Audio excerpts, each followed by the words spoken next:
And this virtual coffee, we have decided our first virtual coffee is going to be with some of the nonprofits in our area. Throughout COVID-19, one of the things I think that's been really hard for our community, because we're so active and connected, and we're oftentimes connected to those passions, and a lot of times those passions are connected to our nonprofits in the area. And so we wanted to provide some information today from as many local nonprofits as we could. And so I have many of them on the line with us today, and I'm seeing some videos come up, so I appreciate that as we start to talk here. And if I'm missing anybody, but I think I have, just wave when I call your name if you don't mind. I think we've got Karen Tanner with Horses for Healing. There she is. Dan Miller with the Salvation Army. Hi, Dan. We've got Amanda Hines with Lifeline of NWA. And we've got Matt. And Matt, I always say your last name wrong. So will you say it for us so we say it correctly? It's pronounced Tolliver, like Oliver with a T in front of it. Okay, I'll have to remember that. Okay, and he's with the Boys and Girls Club. And we have Bianca Montoya with BikeNWA. Hello, good morning. Good morning.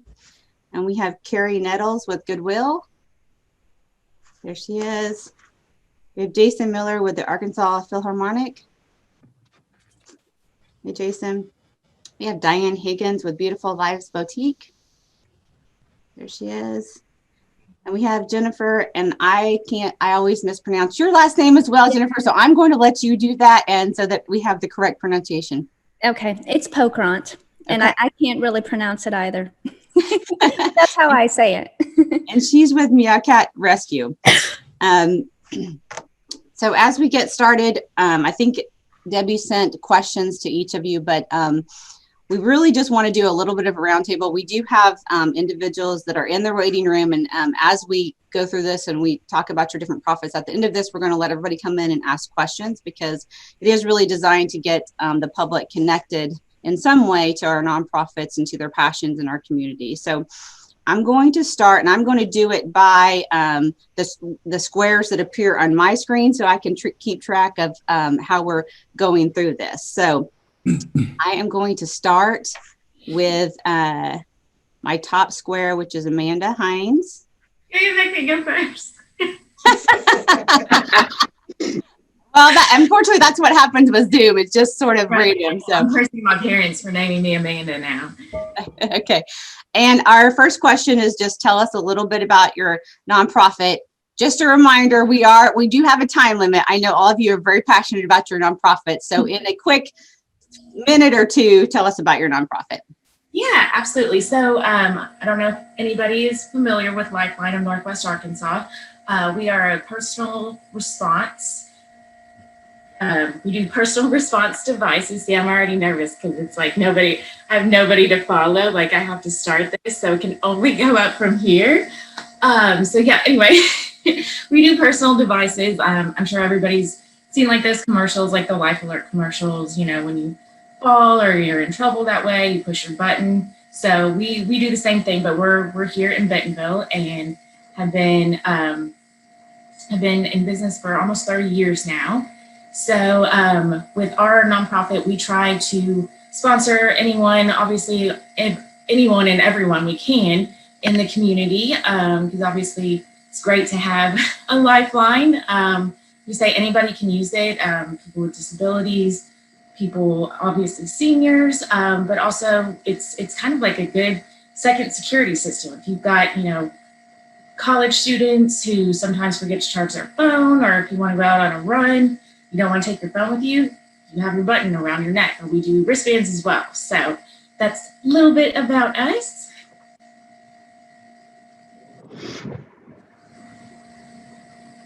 Sorry, I can't hear you. I think you're muted. So that is Amanda with Lifeline NWA. So Amanda, what is your greatest need, and how can others get involved with you or contact your organization? I think obviously, like everyone else, we get our donations from doing, you know, we do wine tastings, or we do other auction events that way. So obviously this year has been detrimental because I think so much of us in Northwest Arkansas like to gather for a cause, and clearly we can't do that this year. So it's just, like everyone else, we just need help, need to be recognized, and appreciate you having me very much. Really glad to be here with everyone this morning. Thank you. And what's the easiest way for the community to reach out to your organization?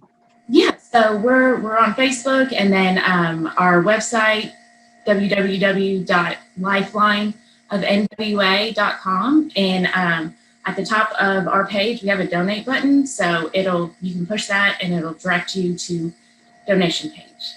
Great. So that is Amanda Hines. She's with Lifeline of NWA.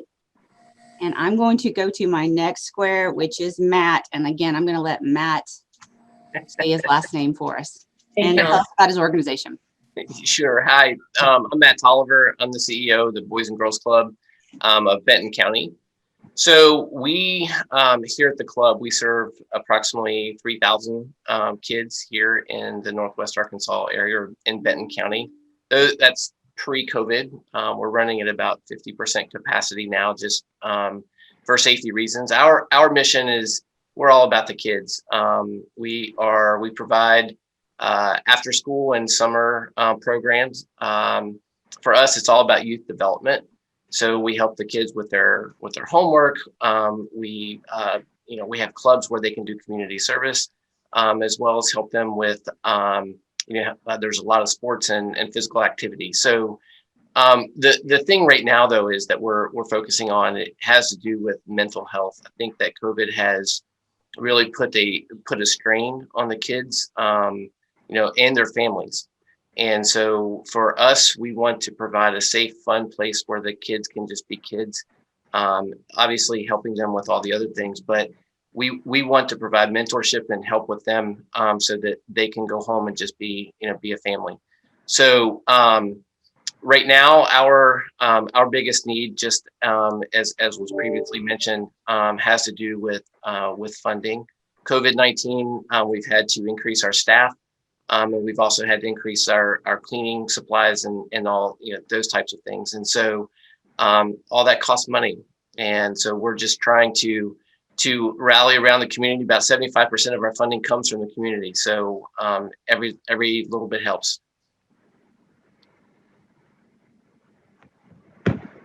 Tell us, I think you talked a little bit about your greatest need, but can you tell us how can individuals during COVID get involved with and how can they find out more information about your group, your organization, and get involved in some way in some safe manner?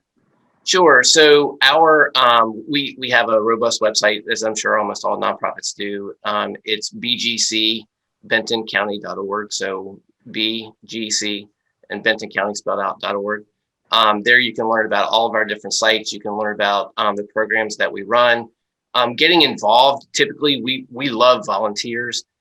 Right now, pretty much we're not allowing folks in the buildings with the kids just to prevent the spread of the disease. But, we do have committees and things like that to help with fundraising activities and marketing and that kind of stuff. And my contact information is on the website. If you're interested in helping us out in some way, shape, or form, just reach out to me. And like I said, all of our contact information is on the website. And I know I just went down to, you gave a spaghetti dinner away, everything was donated. And then you also had, I think, sock caps from Outdoor Cap, one of our local companies, and you gave those to all the kids. And then you also, the public was came in too for that. So I know that you're always trying to find ways to connect and do things for the community. So we want to say thank you for that. You're very welcome. And before we go, Jason, you're going to be next. But before we do that, I think I have a member of our community on the line, Miss Joy Bolding, and she is our Spirit of Bentonville Community Award winner. So I wish we could see Joy, because honestly, her face describes how you always feel about Joy. I mean, she is just a wonderful lady. And so when COVID first hit, she was one of the very first people in the community to say we want to make masks for for the city employees, because we were having, at that point, it was when the PPE was really stressed on everyone and hard to access it. So I don't know how many masks that Miss Joy made for the community, but I know that she handmade them. I think her daughter taught her daughter to also make those. And so she's on the line, and she's just one of those people in our community that we should be so very thankful for having. I have a Spirit of Bentonville award for you, Joy. I don't know if you can see this because I think you're just on by phone. And I know she's actually a teacher as well. So we had to have a little bit of help from her teachers to get her on the line this morning. So anyways, we want to say thank you, Joy. She's just a great example of so many people in our community that really show the spirit of Bentonville. And she's always, there she is. So, sorry. I have two computer, and I have mine. yeah. This is me. So, yeah. I'm sorry. I just pull out for my kids. This is my camera. I'm using two computers. So. Oh, thank you so much. I mean, you don't have to do that. I mean, it's all I can do in my little way. So, and thank you, Miss Stephanie Orman, for always trying to reach out to me too and be part of this. And she called me and said, "Hey, Joy, we need masks." And for some reason I said no. And then like, why did I say no? Because I was making like almost 100 of them. But a lot of people are doing it. It's not just me. It's like takes a village. So to go to different nursing homes and Mercy and those elderlies that they can't go out. Those were our targets. But I can't make right now. There's so many in Sam's Club. They're so cheap. People just grab them. But those people who still can't afford, I'm still like little by little make some on top of my full-time job. So. Well, thank you, Miss Joy, for joining us. And like I said, she's just an amazing person. And she's not just done masks. If you know her or follow her, she's always collecting for some charity, and she's just doing it because she's met somebody that sees a need. So you are our Spirit of Bentonville award winner. We will get you, we have a certificate for you. We also have an engraved one of our city coins for you. And so we will get that for you. So thank you for joining us, and thank you to your team there where you're teaching to help get you on the line this morning. Thank you so much. All right. Okay, so now my squares have shifted, but I'm pretty sure, Jason, you were our next person in line, and I think I gave you the warning. So we'll go to Jason. Great. Hi, good morning. Thank you for having us. I'm Jason Miller. I'm the executive director of the Arkansas Philharmonic Orchestra, Bentonville's own professional orchestra. We were set to celebrate our 10th season in May, and we ended up doing that kind of virtually with little fanfare. But yeah, we're excited to be in our 11th season now here in Bentonville.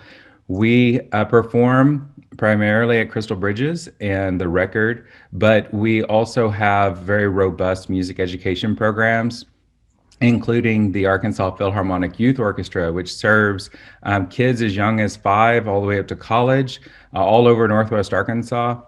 And we actually spent the entire summer figuring out how to create a virtual youth orchestra program. And we just wrapped that up this week with 40 students participating, and over 90% of those students said that they are going to return in the spring. So we see that as quite a success, and we are opening it up to a total of 80 students, and it's absolutely free for all students wanting to participate. So if you know any young, inspiring, talented musicians, make sure to send them to the Arkansas Philharmonic website, arphil.org, to learn more about how to sign up for the semester they'll start in January. And then we also are a school partner. We offer music education programs at elementary schools. We partner with Carnegie Hall to offer a link-up curriculum. It's a symphonic curriculum that during non-pandemic times, the entire orchestra gets to go to the school and perform with the kids, an interactive hour-long performance where all of the kids 2nd through 5th grade get to become a member of the APO. And it's all about creating that lifelong love of music and the arts. And so we're really excited to be able to do that. We currently serve over 6,000 students, but we have room to grow. So if you have elementary school students in your home, please ask your music teachers if they are partnering with the APO already. We have also virtual programs that we're able to offer in the classrooms, and we have videos, even assisting with all region auditions through middle school and high school. And I'm really excited to be partnering with Crystal Bridges for a New Year's Day program with the NWA Ballet Theater, our local professional ballet. We're performing Appalachian Spring, so make sure and catch that on Crystal Bridges' social media for New Year's Day. And then we have lots of exciting things coming virtually in the new year, including our weekly happy hour, because who doesn't need a drink during these times?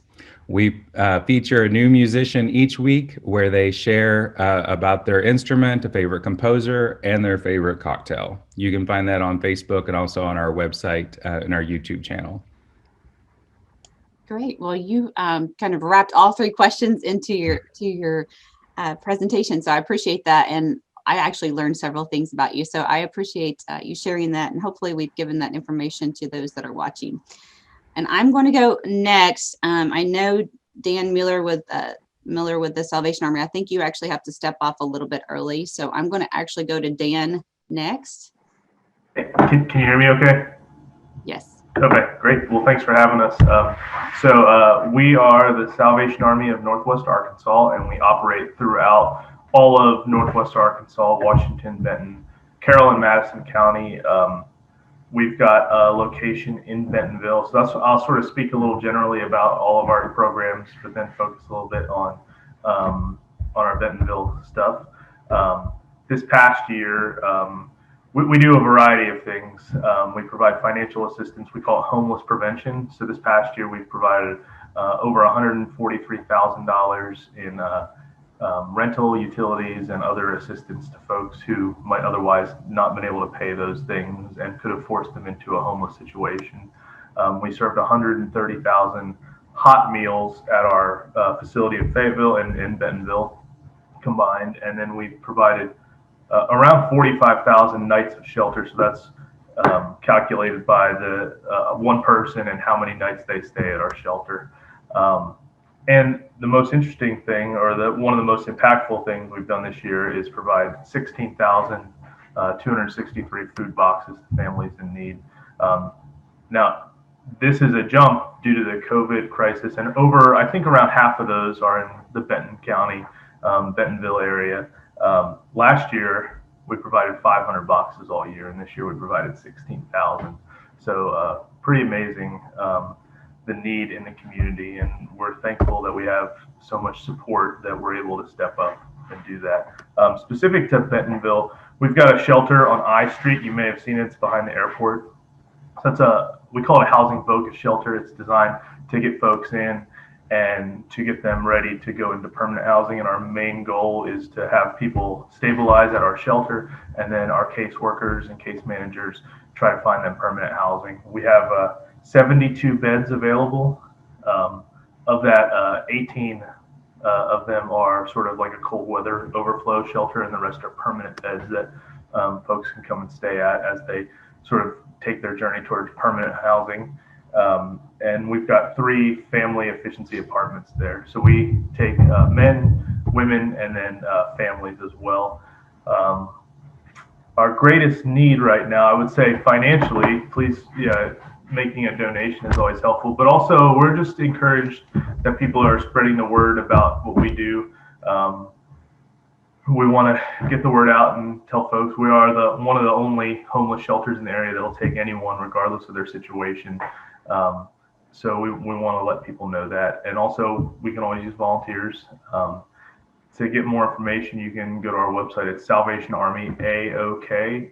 That stands for Arkansas, Oklahoma. SalvationArmyAOK.org/NW Arkansas, or you can check us out on Facebook at Salvation Army of Northwest Arkansas. Thanks for sharing, Dan. And actually, I have sort of rallied a few of the mayors on Friday. We're going to be out doing a mayors and judge challenge. So I think I'm going to be at Store 100. I think Judge Maureen will be at the neighborhood market. I think Mayor Hines will be at Harpson Rogers.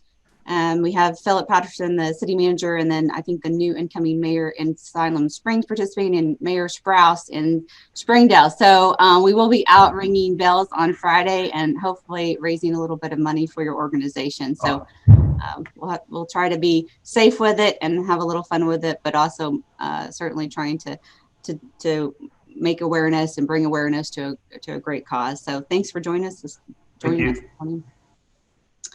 Okay. I'm going to go back to my squares, even though you have rearranged on my computer. So I have Carrie Nettles next. Yes, hi, I'm with Goodwill Industries of Arkansas. And to sum up kind of how our organization works, we have more than 30 stores around the state. Our store in Bentonville's on, it's on Southeast Walton. And basically, we take donations, donated items, anything, clothes, household items. When people shop in our stores, all the money goes back into funding our programs. And so our mission is changing lives through education, training, and employment. Our goal is to give people a long-term hand up where they can become financially independent, find employment. So our programs include, we run the state's only adult high school. That's actually a charter school. So it's an actual state licensed official diploma, not a GED. So we have that campus is currently located in Little Rock. Our plan over the next couple years, sooner rather than later, is to expand. And of course, Northwest Arkansas is one of the first locations where we hope to build one of those schools. And because 300,000 adults in Arkansas don't have a high school diploma.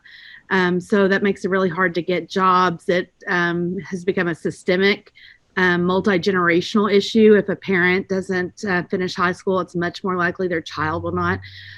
So that's one of our big focuses. We also provide job training programs from anything from IT and programming to forklift operating, environmental services, and we have career specialists that will help place people in jobs.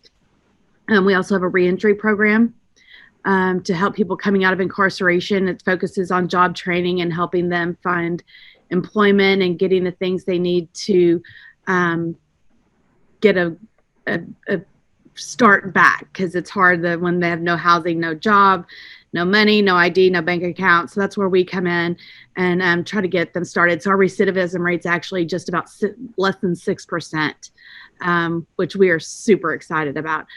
So we have a whole lot of programs gained to helping people in the workplace. So that's our mission. Great. And real quickly, how can the general public get a hold of your organization if they want to be involved in some way? Our website is goodwillar.org. And so we have all of our programs listed there. We also can give us a call at 501-372-5100. Great. Thanks for sharing, Carrie. Okay, so next on my squares now, I have Karen Tanner with Horses for Healing. Hi, good morning. Horses for Healing is a nonprofit equine therapy for special needs children. We've been around since 1991, planning a big celebration for our 30th year in next year, but not sure how that's going to look like, not like we planned, especially. We are, like most nonprofits, we are struggling during this time. We are finding that more children need our services due to the stress of their families and the stress of just everything going on. We don't turn away children. Our lessons cost us about $200 per lesson. Our lessons are 60 minutes. And we do ask the family to pay if they can. They pay a maximum of $25 per lesson. But of course, during this time, most families aren't able to pay, and that's okay. So we seek donations to support our scholarship fund, and that's what we call it. We don't want children thinking that we're pitying them or anything. So we do a scholarship program, and we also have groups of volunteers. We just had one from Safe Light come out and able to do things that we don't have the manpower to. We've really had to scale down our staffing since COVID began. So our staffing is limited to do the big projects that we need sometimes. So Safe Light and there's been several other companies that come out on a regular basis that help us do those big projects. So our specific needs right now are donations to keep these kids in a saddle. So some people are a little bit confused about what we do. We don't have therapists at our facility. What we do is we teach children from the basics. We teach them how to treat a horse, how to groom a horse, why it's important to keep a horse's feet clean and different things.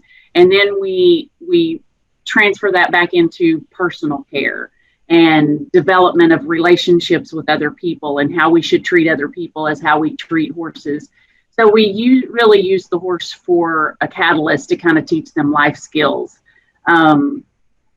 Children light up when they are around horses. They truly do. And the stories that we get from parents and grandparents from where their child was at Horses for Healing and was nonverbal, and their first word was their horse's name.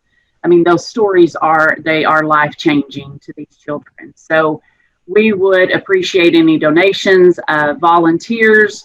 Our website is horsesforhealingnwa.org. There is a donation button on there. There's also a link for a volunteer application. We do allow children 14 and up. We don't like children under 14 just for the safety reasons. So we are on Facebook, we're on Instagram, and you're welcome to contact us. We'd love to hear from you. Thanks for sharing, Karen. And a fun fact about me, I actually grew up showing horses. So they have a special place in my heart, and I can say ditto to all of the things that you just talked about, animals, and really I think they can be a source sometimes that that some of just human interaction can't provide. And so that would actually lead me into Miss Jen, because she is our Meow Cat Rescue representative, and I actually have a cat from her rescue. So Jen, you're next. Yeah, good morning, everybody. So it's Meow Cat Rescue, MEW. A lot of people say meow, but it's like a meow, but a mew is what I tell people. But yeah, so we're a nonprofit. We've been operating for about 1.5 years now. We take calls from the community. So anybody that finds a stray cat, an abandoned cat, we also take surrenders. So sometimes people, they have illness where they can no longer take care of their animals. That's definitely been a factor with COVID. People that move, or quite honestly, death and things like that, they can't care for their animals anymore. So we take those cats in and we get the medical work, veterinary work. We are definitely big on spay and neuter. There's an overpopulation of animals that are not homed in the Northwest Arkansas area, and especially cats. Cats can have 3 or 4 litters of kittens per year and up to 6 kittens per litter. So if you can imagine, that's a lot of cats. But we take them in, we get them vetted and everything, and then we adopt them. That's our mission, to save and to adopt. I would say our biggest needs are definitely donations. And we try to focus on the Bentonville area. We focus on Benton County as like our primary space that we help. But the other big need we have is fosters. And I was going to show you all this little kitten right here. This is Edison. He's so cute. And so this is how you guys can help us. It's just by fostering these little guys. It's, everything we do is foster based. We do not have a facility. So that means that when we take in these kittens and cats, they go into somebody's home and that person cares for them. We take care of the medical work and things like that. But we provide food where we can. One way you can help us is providing food. Cat food is a big need, litter is a big need. But on our website, mewcatrescue.com, you can go there and find our registry for good. You can donate to us on Facebook. There's a donate link on the website too. But I did want to mention fostering. So with these little guys, you can take them into your home and just love on them and socialize them and get them healthy if they need it. And it only takes a matter of weeks. So when we post kittens like this for adoption, we get applications right away. So there's definitely like a market in the community. People want kittens. So I know some people think they may get stuck with them or they don't get adopted. There's too many of them. But the fact is people really want kittens and cats. So once you take them in your home, a couple of weeks maximum, once they're ready to adopt, and they'll be gone and they'll have a good home. So I think that's all for me. You can visit us at, like I said, mewcatrescue.com. It's MEW. Great. And I always want to say meow cat. I'm sorry. So I apologize. It is a lot of people cat, and so it's MEW cat. Right. So we'll clarify that. And you did well this morning by bringing the little kitten in. I think that's memorable. So I don't know how anybody else how you follow that, but I have next on my list, I have Diane Higgins with Beautiful Lives Boutique. Good morning, everybody. It's nice to be here this morning. Thanks for the invitation. Stephanie, we live right across the street from Terry and Lana. So I told him I'm so excited I get to finally meet your daughter-in-law. So I'm Diane Higgins, and I'm the CEO of Beautiful Lives Boutique. We are an upscale thrift boutique with 3 locations in Bentonville, Fayetteville, and Siloam Springs. Our whole mission is to lift women and men community. And so what we do is we take gently used clothing donations from women, and we curate them and have a really lovely presentation in the stores. And our profits go to 10 of our ministry partners who address the needs of women in crisis, such as sex trafficking, homelessness, poverty, crisis pregnancy. And so we donate to them every month, whether or not we're making a profit, which right now, because of COVID, we have not, but we're still continuing to donate to them. We fall under New Heights Church as our leadership umbrella, the Global Outfitters area specifically. But we also have online shopping. When COVID hit, we had to close our stores for several months, but we pivoted really quickly and got everything going online. And so we have 2 online sites, Shop BLB, Shop BLB Bentonville and Shop BLB Fayetteville, and we do drops every day. And so people are able to shop online and then pick up at the store. And so we started that, and when we opened the stores back up, we were going to maybe take the online shopping down, but we had such pushback on that because everybody loves it that we just have both. So we have both online and in-store shopping right now. And so because of that, we have a great need for clothing donations. And so that is our biggest need, is for people to donate clothing, shoes, accessories, all women's. We don't take children's or men's clothing, but it really is making a big difference in our community to these other nonprofits that serve women. Great. Well, thank you for sharing, and it's very nice to meet you. Yeah, thank you. I have next, I'm trying, like I said, my squares have rotated around here on me, but I believe that Mary Chambers, and I think you are joining us for Debbie Martin with Havenwood. Oh, your audio is not, I can't hear you, Mary.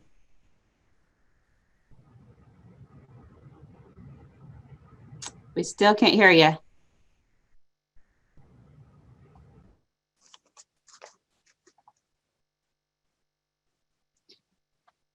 Mary, I'm going to move to our next person, then I will come back to you and see if we can get your audio working. So next on my screen I have Bianca Montoya, and she's with BikeNWA. Good morning, everyone. Hello. Good morning. Hi, I'm having some issues with my computer as well. But I am the communications and marketing director for BikeNWA. BikeNWA is a cycling nonprofit, but we not only focus on bikes, we focus on what we like to call active transportation, which could include scooters, people walking, biking, etc., any kind of different kind of movement. We focus on a few areas, but I'll kind of sum it up like this. We're cycling education, and we focus on cycling advocacy, which includes bicycling education programs, initiatives to make streets safer for all, which include people on bikes, people walking, people in cars. We also work on getting people to see bikes not only as like recreation, but as transportation, as getting from point A to point B. And we also focus on connectivity, accessibility, and equity when it comes to cycling and utilizing bikes. Some of the ways that you can support us is really utilizing your voice. If there are areas that you see that need safer infrastructure, need better connectivity, if there are schools that you know that could benefit from bike programs, anything like that, any of our initiatives that you find that you're passionate about, or anything that you see a need for, speak up about it. And you can connect us, send us questions. You can contact your city representatives. BikeNWA likes to be not only like a resource and a convener, but we want to be a catalyst for good social change. And so you all can find us at bikenwa.org. You can follow us on the social media channels. And at any point in time, you can reach out to me. I like to be a resource, and I like to joke and say I'm a really good Rolodex. So that's where we're at. Great. Thank you for sharing. And did you share your website or how they could get a hold? Yeah, bikenwa.org. No spaces or anything like that. And then same thing for Facebook and Instagram. Okay. And I don't know if we were able to get Mary back on with audio, but I think we have went through our list that were able to join us today. And so what we're going to do at this point was we have people in the waiting room, and we're going to bring them into the waiting room and from the waiting room and see if there are any questions. So I think I also have Dana with Downtown Bentonville on the line. And the city of Bentonville, we've developed a hashtag called Build Up Bentonville. And so we're also trying to provide ways that the community can connect with the city and different things that they can do. And I wanted to share the Build Up Bentonville video this morning, Dana. However, I had computer problems, and I'm actually on Debbie's computer trying to do this. So I don't know if you want to talk a little bit about that program, and then I'll talk specifically maybe about the first video series and how we would like people to watch it and connect with the city. Go to can you hear me? Mm-hmm. Okay. Downtown Bentonville Facebook page, and it's the first thing on the top of the page right now in our posts. So you're welcome to look there and watch what we've been working on. Just brief overview, but we've been working on downtown media through Downtown Bentonville. It's a community-driven media project that just informs people in the community through storytelling to spark curiosity, cultivate understanding, and build bridges across differences. The mayor's been generous enough to give us some of her time, and she is doing a series with us called Build Up Bentonville, where she'll essentially share acts of kindness in the community. So I imagine a lot of you probably have stories that we can tell about members of the community who have given generously, whether it's their time or financial or fundraising. So she will do a story once a month with us, tell that story. We can tag you, we can come shoot stories with you. But it's just about, especially this year, the people that have stepped up. Our first story was some families that participated in a trash pickup along the side of the road. And it made a great story. And oh, there it is. We live in a beautiful city, and we want to say thank you to our Clean the Streets volunteers for helping to keep our city's streets, parks, and public areas looking great. It's just another way our community works together to help build up Bentonville.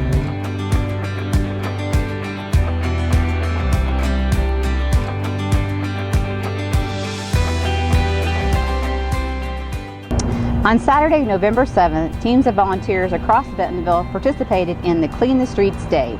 And we have a great community. We live in a great area. We really want to keep it clean. And this is just one of those engagement activities that we can easily do. We love Bentonville. And when I saw that this was an opportunity, there aren't many opportunities currently with the pandemic to get kids outside, helping their community. And this just seemed like a perfect fit that we could make an impact. Lily Kate Caldwell and Cambria Fish picked up trash on Tiger Boulevard in Bentonville and turned the task into a friendly competition. For whoever can pick up the most trash gets ice cream. It's fun anyway, but it's a little more fun when you have competition. Teresa York and her daughters Reese and Aspen picked up debris in a Bentonville creek bed. Teresa believes even small efforts in our city can multiply and make a big difference. Often people feel that just doing one thing or one person or one vote or one thing won't make a big difference in the long run. And I disagree. I think if everyone picks up one piece of trash, we'd have a lot more trash, where it should be. So that one act amplifies and helps others to join in and help out. If you missed the Clean Our Streets event, the planning department offers neighborhood cleanup kits year-round. Families, teams, individuals, they can schedule cleanups with me at any time. And we have these neighborhood cleanup kits where it's just a bucket, and then the bucket contains everything someone would need to help clean up around their neighborhood.